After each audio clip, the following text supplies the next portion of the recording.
Thank you for choosing to join the conversation. Welcome, first time listeners and the Ignite the You crew. Just so you remember, this is your podcast, and the content that you want fuels the show. With that, leave your comments here on Facebook, Twitter, Instagram. All the links are at the bottom of the page. Just scroll down. We have a great show for you today and hope ignites the conversation with you. So today we have a interesting conversation for you. We're going to be talking about, I guess, nepotism, family, sharing your talents, sharing your wealth. One thing that my grandfather used to say, and a lot of people think this is funny, but this is a true life theory of his. He's like, "Why are you asking me for my blessings? Go ask God for your own." So with that, I'm going to open up the conversation about family members. How far do you take it? How much do you give before you put a stopping point up and say, hey, my time, my talents, they're valuable and I'm not going to be abused anymore? Because everybody's got that family member who thinks that you're part of their personal economy some kind of way and that you're responsible for maybe groceries at their house, helping with the light bill. You never plug nothing in no socket at the house. So, I mean, what do you think about this, Philip?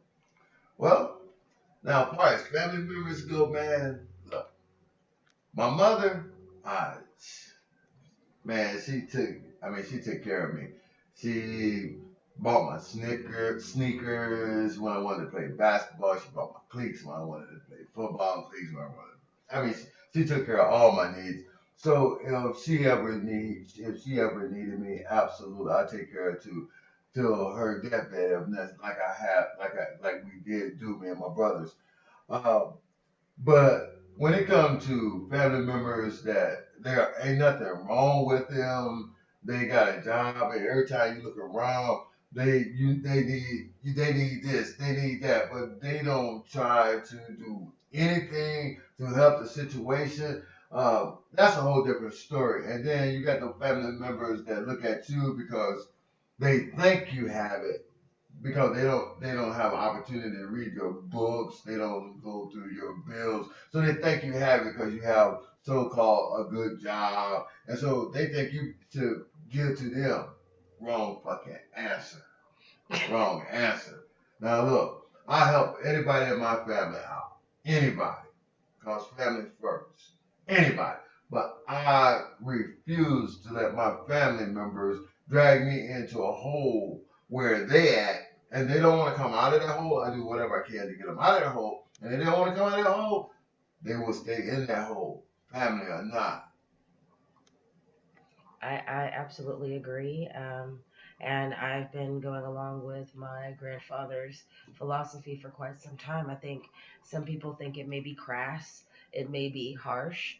Um, but I also have another friend who gave me a bit of advice. She said, don't give anybody anything that you don't have to give. If you're loaning it with the expectation of getting it back, then you're loaning it for the wrong reason because you have to loan it with the expectation You that ain't gonna I get it just back. gave this to you. So that Yeah. that was something that opened my eyes as well. Oh, well, me, hey, I'll give it to you. But if you say you gonna give it back, sometime in the future, I'm looking for mine back. Oh, hey, look, don't mess around and cash this thing on income tax, and I catch you at Jackson Hewitt. I'm gonna ask for mine on the spot. I'll follow you to the bank. You gonna get my money, and we're gonna fight. Did you see that Facebook post? The one where the guy followed the man. He saw the man coming out of the shoe store with his girl, and he said, hey cousin, you shopping in the mall today?" And then he's like, he took him back in there, made him get a refund while he was cussing him out. And he said, "No, don't give the refund to him. Give it to me. Give it." And then the girl, she's like, "This is messed up. You gonna let him take back my shoes?" And he had told his cousin that he had bought the shoes for his child, but it was actually shoes for the girl. Did you see that? It was I, so funny. I didn't see that, but I've been just like my man. Hey, look, bro, you been owing me this $45 for the last 2 years, and I catch you at the mall buying some shoes for this chick right here, my baby mama. dude, I need my money. I need my money. Take that. You got my money? If you ain't got my money, let's take those shoes back in there and get my money. Yeah, and he stood there. He stood there. The little kids were crying inside of the shoe shop. It was quite an impressive scene. Man, he can look stupid all he want, man. He gonna get my money. I'm telling you, cousin, now look. I know my brother, that's my dude, man. All my brothers are money. I do. But I want a large sum of money. I can't give it to him all at one time. I don't want to for a dime to death. That ain't how I got it from him. I got it from him in a big, large sum. I'm going to give it back to him in a big, large sum. I'm glad I didn't give him today. But that money is the public.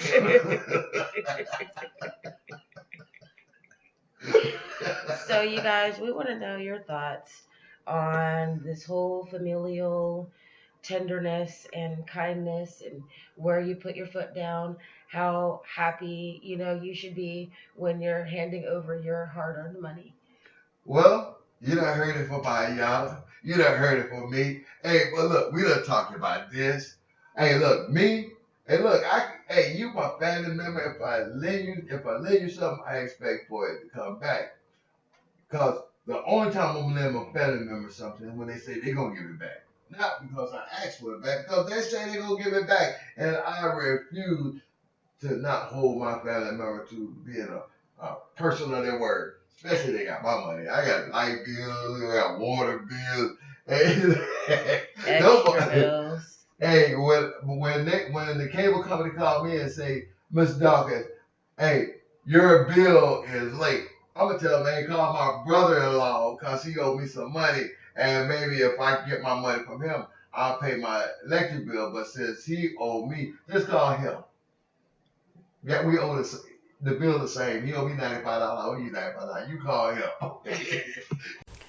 We sincerely hope that you enjoyed the show. It was a blast discussing the topics you want to hear about. Let's continue the conversation.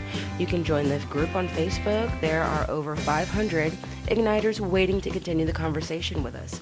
If you'd like to join us for a podcast, send us an email because we would love to chat with you.